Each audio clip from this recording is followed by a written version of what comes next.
After tricking my husband into signing the divorce papers, I finally became the generous wife he always wanted. I no longer threw tantrums when he stayed out all night. I stopped making scenes when he paraded his little mistress around in public. He was finally satisfied with me. Alara, I'm glad you finally came to your senses. Don't worry, you'll always be the only Mrs. Montgomery, Nathaniel said. It wasn't until his birthday gala that things changed. His mistress, Cassie, spotted the wedding ring on my finger and demanded I give it to her. The room went silent. Everyone knew that Nathaniel had designed and crafted that ring himself. I treated it like my very soul, never taking it off for a single second in 5 years. Even Nathaniel expected me to cause a scene this time. He stepped in immediately to protect his mistress. Cassie is just a bit spoiled. Don't take it to heart, he said. However, I just smiled. Fine, it's yours now. I slid the ring off and placed it on Cassie's finger. Nathaniel's expression darkened instantly. Are you really willing to give our wedding ring to Cassie? Nathaniel stared at me, his voice low and dangerous. The ring was a bit too large for Cassie's slender finger. I moved it to a different finger for her, not even bothering to look up at him. Yeah, she likes it, doesn't she? It's just a ring. It's no big deal. After all, I was giving her Nathaniel himself. Why would I care about a piece of jewelry? My words seemed to trigger something in him. He slammed his wine glass onto the table with a loud crash. He let go of Cassie's waist and grabbed my wrist firmly. Alara, I thought you had moved past this. I didn't realize you were still trying to play the jealousy card. I was genuinely confused for a moment. Cassie wanted the ring, and I gave it to her without hesitation. Why did Nathaniel still think I was being a jealous wife? Perhaps the confusion in my eyes was too obvious. He let out a cold scoff. You're giving the ring to Cassie without a fight just to get my attention, aren't you? Everyone knows how much you cherish that ring. You'd never give it away. Unless, of course, you don't love me anymore. He shrugged as he said the last part, his tone full of arrogance. He was absolutely certain that the idea of me not loving him was impossible. Too bad he was wrong. I really didn't love him anymore. My silence was taken as a confirmation of his theory. He let go of my hand and stood up straight, his voice sounding a bit more cheerful. Fine. Since Cassie has it, let her wear it for a while. When she gets bored with it, she'll give it back to you. Cassie leaned back into his arms like she had no bones, giggling as she played with the ring. Don't worry, Alara. Since Nathaniel said so, I won't keep it forever. She looked up at him with puppy dog eyes. But I want a ring too. Will you buy me a new one? Once it arrives, I'll give this one back to Alara. Nathaniel pinched her nose affectionately and promised he would. Watching their public display of affection felt like watching a bad movie. I felt nothing but a sense of irony. Did they think I was some kind of garbage collector? I shook my head slowly. No need to return it. I don't want it anymore. Nathaniel narrowed his eyes at me. Are you still throwing a fit? I told you it's just temporary for Cassie. I shook my head again. His face turned cold and his voice became icy. Fine, don't come crying to me for the ring later. With that, he wrapped his arm around Cassie and walked away. Once they were gone, the guests started whispering. I could feel their eyes burning into my back. I thought Mr. Montgomery finally settled down for her. I guess there's always a new girl. No kidding. They used to be so in love. But look at them now. Hearing the gossip made me feel a bit dazed. It was true. We started with so much passion. And now we had reached the point of divorce. Years ago, Nathaniel Montgomery was the most famous playboy in the city. His flings never lasted more than 3 months. But I, a regular college girl, somehow made him change his ways. He chased me for 2 whole years. During those years, he waited for me after class every day, rain or shine. The rich boy who never lifted a finger actually made me ginger tea when I had cramps. When I was sick, he stayed by my bed night and day. His persistence for 2 years finally convinced me he loved me. I agreed to be his. Once we were official, he only had eyes for me. He never looked at another woman. Later, he knelt in front of his family estate for 3 days and nights without food or water just to marry me. I also endured the brutal Montgomery family hazing, which left my back scarred and bleeding, just to be accepted as his wife. I thought we would be happy forever, but that happiness only lasted 4 years. 2 months ago, I walked in on him with another woman. I went hysterical and smashed everything in the room. Nathaniel just lit a cigarette and watched me through the smoke with a blank stare. Alara, I've been faithful to you for 6 years. That's enough. You'll keep your title as Mrs. Montgomery, but I'll keep my other women elsewhere. That was when I realized the whole reformed playboy thing was a lie. His so-called deep love couldn't withstand the craving for something new. But I couldn't let go of 6 years of history. I started fighting with him, turning into a bitter, jealous woman. Then, a week ago, he took Cassie to another party. I was furious when I found out and planned to hunt him down. Just as I got into my car, a sharp, tearing pain hit my lower abdomen. I looked down. The seat was soaked in a large pool of dark red blood. My mind went blank. A thought I had never considered flashed through my brain. Was I pregnant? I gritted my teeth and called for an ambulance immediately. At the hospital, the doctor confirmed I was pregnant. But because of the emotional stress, I had lost the baby. I needed a procedure right away. My hands shook as I called Nathaniel. It took 18 calls before he finally picked up, his voice dripping with annoyance. "What are you screaming about now?" Before I could speak, I heard a woman's playful giggle in the background. The next second, the line went dead. That night, I lay alone on the operating table. I felt the tiny life leaving my body. At that same moment, every bit of love I had for Nathaniel was completely erased. 3 days later, the first thing I did after being discharged was find Nathaniel's mother to ask for a divorce. "Are you sure? You're willing to give up being a Montgomery?" she asked. My hands instinctively covered my empty belly. Yes. Everyone thought marrying into the Montgomery family was the luckiest thing to happen to me. It was a massive step up in social status, but I never cared about their power or wealth. I married Nathaniel because I loved him. Now that the love was gone, being his wife was just a heavy chain. I desperately wanted to take it off. The next day, his mother handed me the divorce papers Nathaniel had already signed. He had signed them weeks earlier in arrogance, thinking I only wanted to scare him and would never truly file them. Nathaniel had always believed my love was stronger than my pride. He forgot grief could be stronger than both. Even though we were married, the Montgomery family never liked my background. They were more than happy to help me leave. I picked up the pen and signed my name, letter by letter. From then on, I stopped being jealous. After all, I only had 1 month left before the divorce was final. Who Nathaniel spent his time with was no longer my business. A 3-tier birthday cake was soon rolled out. Nathaniel walked down from the second floor with his arm around Cassie's waist. The woman's hair was messy and her lipstick was smudged. It wasn't hard to guess what they had been doing upstairs. The guests looked at me with a mix of mockery, disdain, and pity. But I just calmly took a sip of my juice. As a generous wife, I was supposed to look the other way. When it came time to cut the cake, Nathaniel naturally led Cassie forward. He shielded her with his arm, and they held the knife together to cut the first slice. "Nathaniel, I want to spend every birthday with you from now on, okay?" Cassie put a dab of frosting on his nose and looked at him with sparkling eyes. Nathaniel wasn't annoyed. He pulled her into his chest, his voice tender. "Of course, having you here is the best birthday gift I've ever received." I stood not far away, watching the scene with a slight smirk.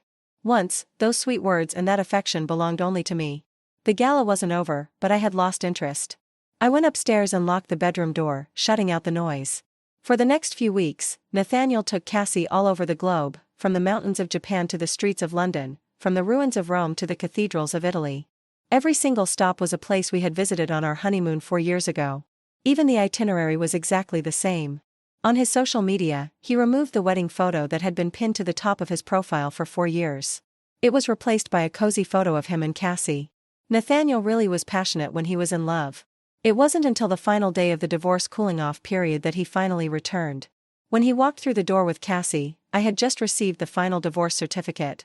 I was about to head upstairs to pack my things. Seeing me, Nathaniel actually looked a bit guilty. Usually, even when he was being blunt about his cheating, he was composed. "Alara, Cassie is moving in starting today. Men's promises are truly worthless." The forever was a lie. The promise to never bring her home was also a lie. Thankfully, we were already divorced. Cassie could stay as long as she wanted.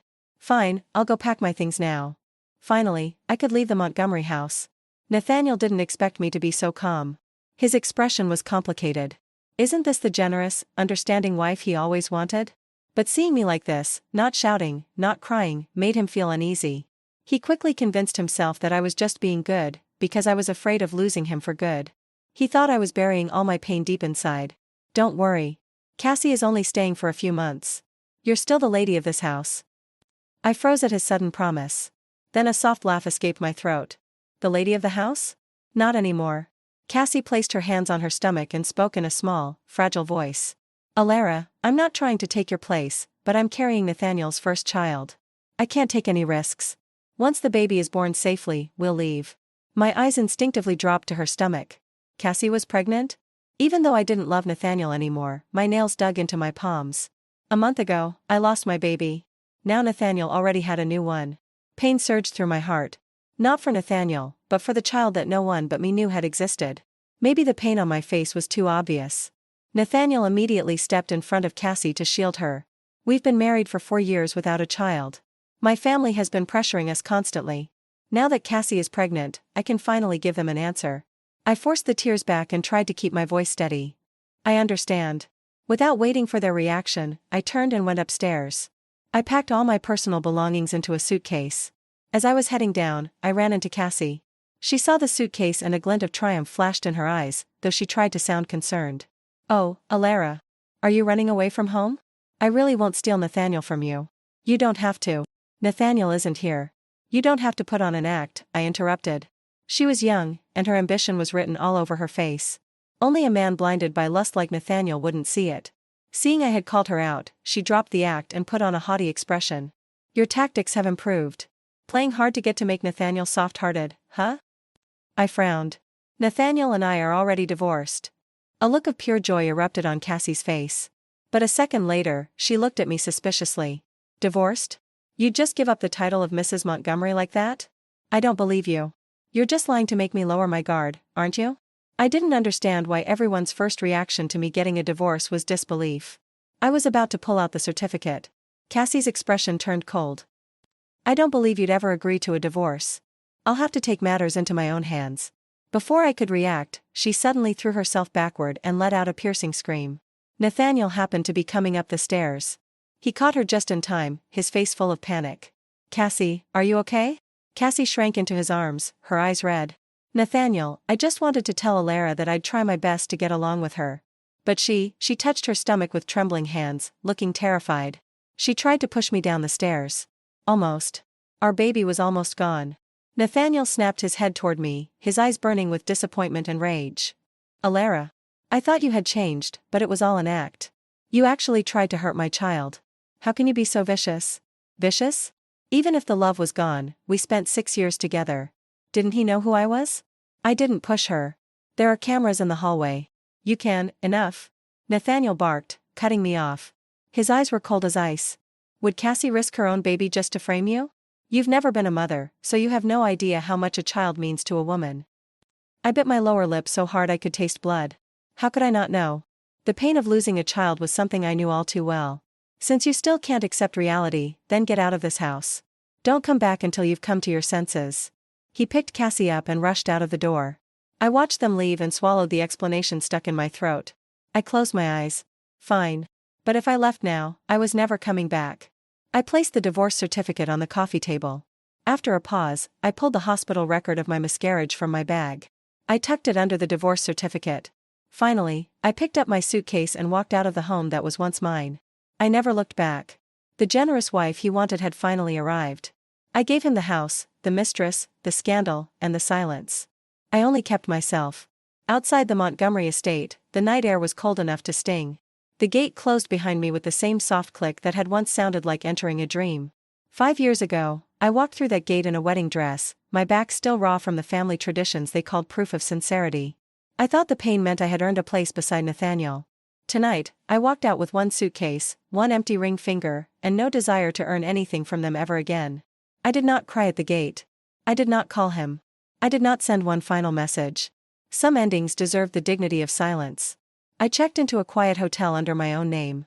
For the first time in years, nobody called me Mrs. Montgomery at the front desk. Nobody looked behind me for Nathaniel. Nobody asked whether my husband preferred the corner suite. Just Alara. That name felt strange in my mouth, like something buried had started breathing again. I showered, changed, and sat on the edge of the bed until dawn. My hand moved once toward my finger out of habit. The ring was not there. The skin beneath it was pale, indented, softer than the rest of me. I looked at that mark and smiled. Even chains left shadows after they were gone. Back at the Montgomery house, Nathaniel returned from the hospital with Cassie before midnight. I knew because the housekeeper called me once and hung up immediately after I declined. She sent one message later. "Madam, he has found the papers." I deleted it. Nathaniel must have walked into the grand living room expecting me upstairs, crying into pillows, waiting to be forgiven after my supposed jealousy attack. Cassie must have leaned against him, one hand on her stomach, fragile and triumphant, the stolen ring shining on her finger. Instead, the house was quiet. My closet was empty. My drawer of jewelry was gone. My skincare shelf was bare. Even the framed photo on Nathaniel's bedside table, the one of us laughing in Venice during our honeymoon, had been turned face down. The divorce certificate waited on the coffee table. The hospital record waited beneath it. A printed call log sat on top. 18 calls. 1 answered. 1 ended. Nathaniel's mother told me later what happened, not because she loved me, but because shame sometimes needed a witness. Nathaniel picked up the divorce certificate first. His expression went cold. Then blank. Divorced? Cassie laughed softly. That's fake, right? She said that earlier. She was trying to scare me. Nathaniel did not answer. His fingers tightened on the paper. Final. Signed. Registered. Processed. No cooling off period left. No wife left waiting upstairs. No jealous scene to tame. Then he lifted the hospital record. Pregnancy confirmed. Miscarriage. Procedure date. He read the date once. Then again. Cassie stopped smiling. Nathaniel's mother stood near the fireplace. What is it? He did not seem to hear her. His phone was in his hand a second later. He opened his call log with fingers that shook so badly he nearly dropped it. 18 calls from me. The same night he had taken Cassie to that party. The same night Cassie giggled in the background. The same night he asked what I was screaming about and hung up before I could answer. Nathaniel sank onto the sofa. She was pregnant? His mother took the papers from his hand. Her face changed as she read. Not soft. Not warm. But something cracked. No, Nathaniel. Her voice was cold enough to frost glass. She was a mother. You were just absent. Cassie reached for his shoulder. Nathaniel, don't blame yourself. Maybe she didn't even know until after. Maybe she's exaggerating to punish you. He looked at her hand. Then at the ring. My ring. His face twisted as if the metal had started burning him. Cassie noticed and hid her hand behind her back. Too late. The ring had already become a curse. Nathaniel called me. Once. Twice. 10 times. I watched the calls light up my phone from the hotel bed. I did not answer. I had already screamed. He had hung up. By morning, he appeared outside the hospital records office where I had come to collect another sealed copy. I was not surprised. Nathaniel Montgomery had never tolerated being denied. He had knelt 3 days for me once. Back then, I mistook obsession for love. Now, he looked like a man wearing regret for the first time and finding the fit ugly. Alara. I kept walking. He stepped in front of me. His eyes were red. His hair was messy. The perfect Montgomery air looked like he had not slept at all. Good. Sleep was for people who answered the phone. Why didn't you tell me? I looked at him calmly. I called 18 times. Your mistress laughed once. That was enough. His face collapsed. I didn't know. No. You didn't know because you didn't care. There's a difference. His hand lifted toward me, then stopped halfway. Maybe he remembered he no longer had the right. I lost our child too. My body went cold. You lost the right to say "our" when you hung up. He flinched as if I had slapped him. I almost wished I had. It would have been kinder than the truth. Alara, I swear, if I had known. You keep saying that like ignorance is innocence. It is not. His voice broke. Hit me. Scream at me. Curse me. Just don't look at me like I'm nothing. I smiled. That finally scared him. I already screamed. You hung up? He staggered back half a step. I walked around him. He caught my wrist. Not hard. Not yet. But enough. I looked down at his hand. He released me instantly, but the damage was done. You threw me out for a woman wearing my ring and carrying another lie. Don't touch me with the hand that held her. His lips parted. Cassie's baby, ask your mistress why she deleted messages at 3 this morning. His eyes sharpened. So he had noticed too. Good. I had not come to the hospital only for records. I had spent the morning gathering what the Montgomery family hated most, proof with dates. Nathaniel stood in the hallway while people passed around us, staring at the broken air and the ex-wife who no longer trembled. Come home. I am home. You are just standing outside the life you ruined. Then I left. Nathaniel mistook silence for surrender. Men like him always confused a closed mouth with an empty hand. Over the next week, I gathered everything. Divorce certificate. Hospital record. Call log. Hallway CCTV from the stairs. Cassie's messages with the man she had been meeting before and after she crawled into Nathaniel's arms. Hotel receipts. Travel records. Photos of Nathaniel taking Cassie to my honeymoon locations like memory was a dress he could lend out. Old photos of my back after the Montgomery hazing. Medical notes from the private doctor who had treated me while the family called it tradition. I did not post online. I did not storm the house. I waited. The Montgomery family cared more about reputation than truth. So truth had to arrive wearing evening clothes. Cassie's lies began cracking before the gala. She moved fully into my old room first. Or tried to. Nathaniel's mother ordered the staff to move her bags into a guest suite instead. Cassie cried. But Nathaniel said, Nathaniel has said many things lately. Few improved the room. Cassie wore my ring constantly. At breakfast. At dinner. While taking photos in the garden. She held teacups in strange angles just so the diamond faced outward. But Nathaniel kept staring at it. The same ring he had carved and polished himself. The ring he had once said held every apology he owed for his Playboy past. The ring I had worn through fever, surgery, travel, quarrels, and lonely nights waiting for him to come home.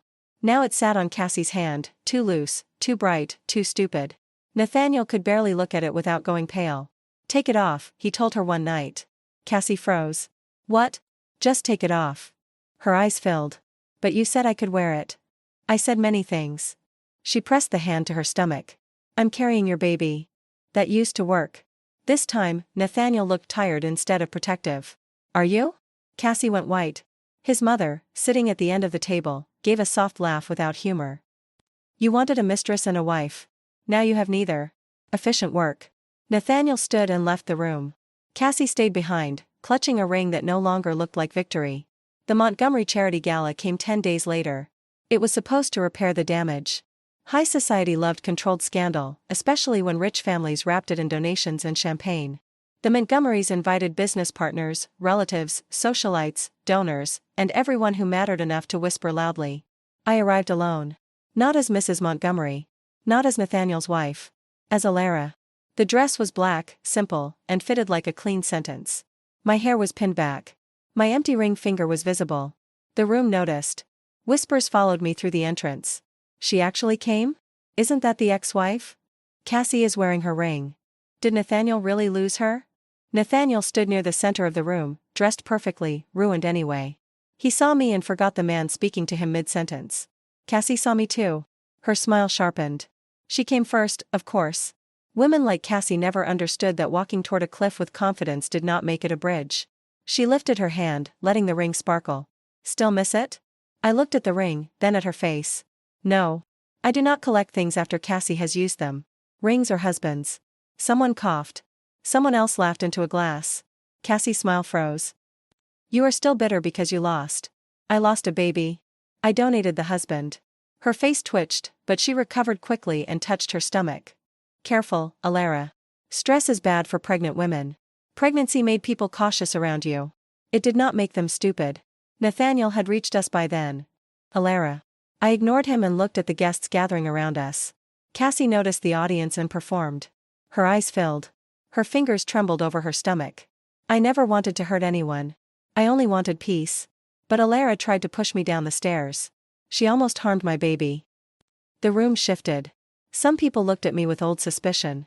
The kind they had used when I first entered the Montgomery family, before I bled enough for their approval. Nathaniel stiffened. This time, he did not immediately defend her. Progress. Too late, but progress. I turned toward the staff member waiting near the projector. Play it. Cassie's face changed. What? The large screen near the charity display lit up. Hallway camera footage. Me standing at the top of the stairs with my suitcase. Cassie facing me. No touch. No push. Cassie looking toward the lower floor. Cassie throwing herself backward.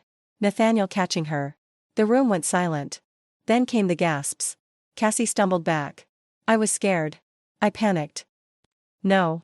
You rehearsed. Her lips trembled. The angle makes it look, Cassie, next time you throw yourself down a staircase, check whether rich people install cameras to protect their chandeliers. The laugh that moved through the room was sharp and cruel. Cassie had wanted pity. She got comedy. Nathaniel's face turned gray. He looked at Cassie as if seeing her for the first time without skin. You lied. She reached for him. I was protecting our baby. Our baby? I smiled faintly. The screen changed again. Messages. Cassie, I need him to claim it before anyone checks dates. Cassie, a Montgomery baby fixes everything. Cassie, he loves feeling noble. Let him. Then hotel records. Travel dates. A blurred photo from a lobby camera with Cassie holding another man's arm during the likely conception period. A paternity report Nathaniel's mother had quietly ordered after Cassie failed to explain the dates. Clear. Cold. Ugly. Cassie's baby was not Nathaniel's. The room erupted. Cassie shook her head wildly. No. Those are fake. Nathaniel, tell them you believe me. Nathaniel looked at the ring on her hand.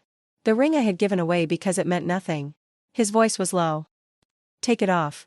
Cassie clutched her hand to her chest. No. Nathaniel's mother stepped forward. Remove the ring before I have security remove you with it. Cassie stared at her, then at Nathaniel, searching for the man who used to shield her with his arm. He did not move. Slowly, shaking, she pulled the ring from her finger. It nearly slipped because it had never fit her. That felt fair. I looked at her. You wore my ring like a crown. It still did not make you a wife. Cassie's face collapsed. Nobody rushed to catch her. That was how fast borrowed status expired. Then Nathaniel tried to step out of the wreckage by pointing at Cassie. Alara, I was deceived. No. Not tonight. She lied. You chose. She fell. You believed. I bled. You hung up. His entire body went still. The guests quieted again. Not fully understanding yet. They would. I took the hospital record from my clutch. Nathaniel's mother closed her eyes. She knew what was coming. Good. The Montgomery family had taught me that public pain was tradition. I was only honoring the house. 1 month before Cassie moved into that house, I was in a hospital. I had just found out I was pregnant. I lost the baby the same night. A silence fell so heavy even the champagne seemed to stop bubbling. I called Nathaniel 18 times. The call log appeared on the screen. 18 calls. Timestamps. 1 answered call. 16 seconds.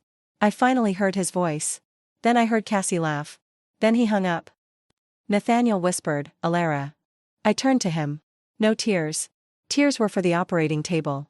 You told me I had never been a mother. I buried our child while you were busy becoming Cassie's alibi. That was the moment Nathaniel broke. Not loudly. Not beautifully. His knees simply gave out enough that he had to grip the back of a chair. His mother grabbed the table, face white. Guests looked away, then looked back because rich people loved scandal even when it made them ashamed to breathe. Cassie tried to disappear behind someone else. There was nowhere left for her to hide. Nathaniel's voice cracked. I didn't know. You did not know because you did not care. I lost, no. The word cut him off. You don't get to stand in this room and say you lost our child. You lost a call. I lost a heartbeat. His face twisted. Alara, please. I turned toward the Montgomery relatives. Since we are discussing family values, let us discuss what it cost to become Mrs. Montgomery. The screen changed again. Old photos. Not too many. Not graphic. Enough. My back bandaged after their so-called acceptance trials. My arms bruised from kneeling through rituals they called tradition. The private doctor's note that said physical exhaustion, soft tissue trauma, and open wounds, while Nathaniel's family served tea downstairs and discussed whether I had enough grace for their name. Whispers turned into horror. Nathaniel's mother stood very still. I looked at her. I bled for this family once. Then your son made me bleed alone in a hospital. I'm done donating skin to the Montgomery name. She lowered her eyes. For the first time since I had met her, Mrs. Montgomery looked less like a judge and more like a woman reading her own sentence. Then she turned to Nathaniel. You were born with the Montgomery name and still managed to become the cheapest man in the room. A few guests inhaled sharply. She continued, colder. You made a woman bleed for this family, then abandoned her when she bled for your child. Nathaniel covered his face with one hand. Mother. Do not call me that while you stand here after telling a grieving mother she had never been one. That finished him in front of everyone. Cassie tried to slip away during the silence. Security stopped her near the side door. She burst into tears. I can't take this stress. I'm pregnant. Mrs. Montgomery did not even blink. You are pregnant with another man's child and wearing another woman's ring in my house. Leave before I become less charitable. Cassie looked at Nathaniel. He did not save her.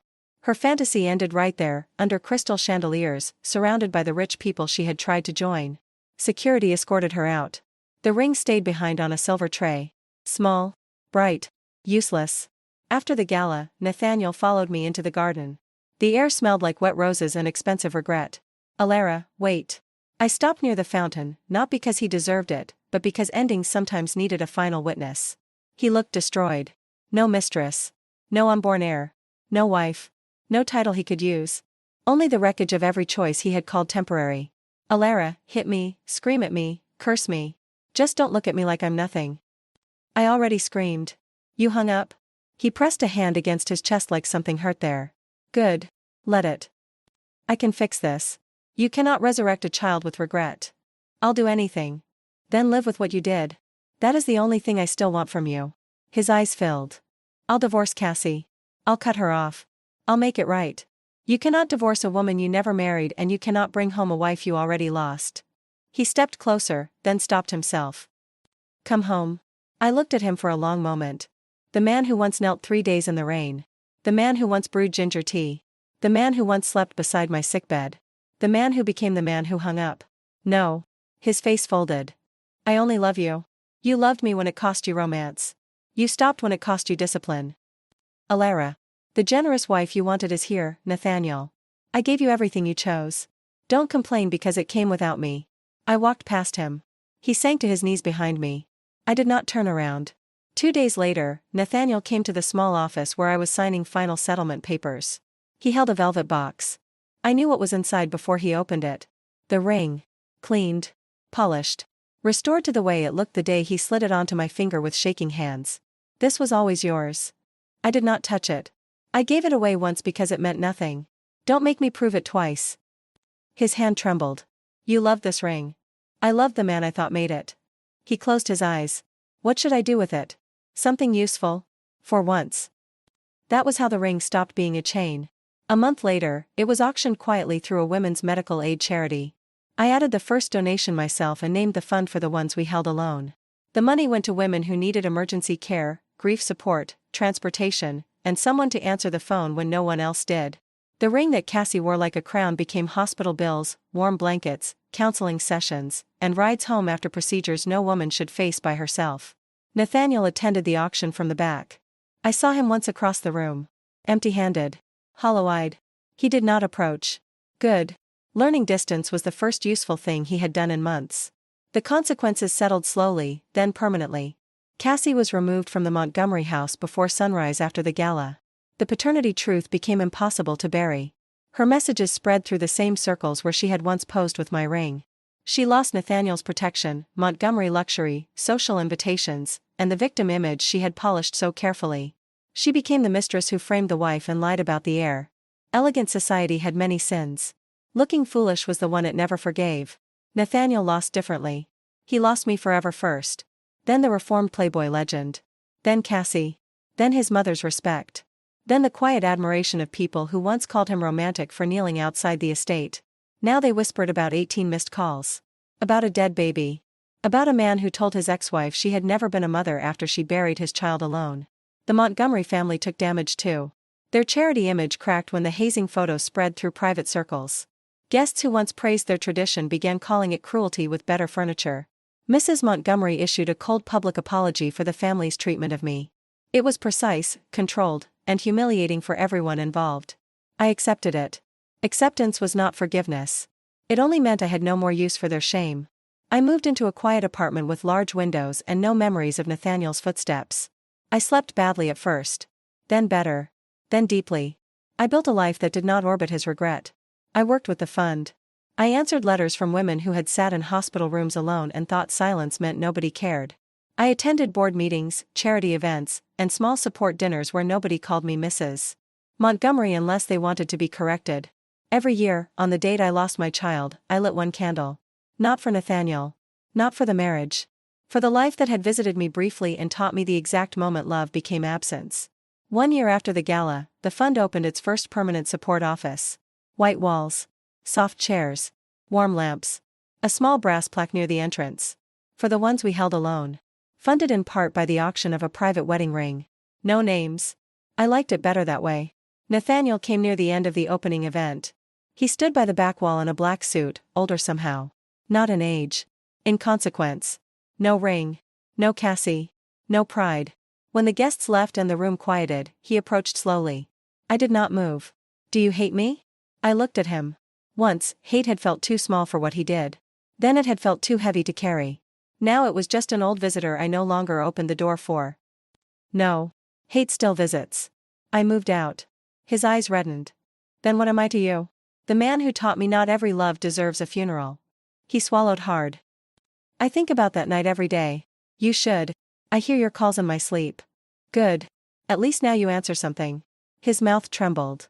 Alara, I know I have no right. I know I destroyed everything. But if there is even one life where you could forgive me, no. The word was not loud. It did not need to be. His face crumpled anyway. I would spend the rest of my life making it up to you. You already spent the life that mattered hanging up. He bowed his head. I am sorry. I know. That is all? That is more than you gave me when I needed you. He looked around the support office, at the blankets stacked neatly by the wall, the pamphlets, the quiet room built from a ring he once called forever. You turned it into something beautiful. No. I turned it into something useful. Beauty was how I got trapped. His breath shook. Can I donate? You can donate through the public page. Your money does not buy access to me. I know. Do you? He closed his eyes. For the first time, he did not argue. That was the closest thing to growth I would ever accept from him. He took one step back. Will you ever come home? I looked at the room around me. At the empty ring finger that no longer felt bare. At the plaque on the wall. At the life I had built from ashes, records, silence, and one final refusal. I am home. Nathaniel's face twisted. You are just standing outside the life you ruined. He nodded as if the words had cut him exactly where they needed to. Then he left. This time, I watched him go.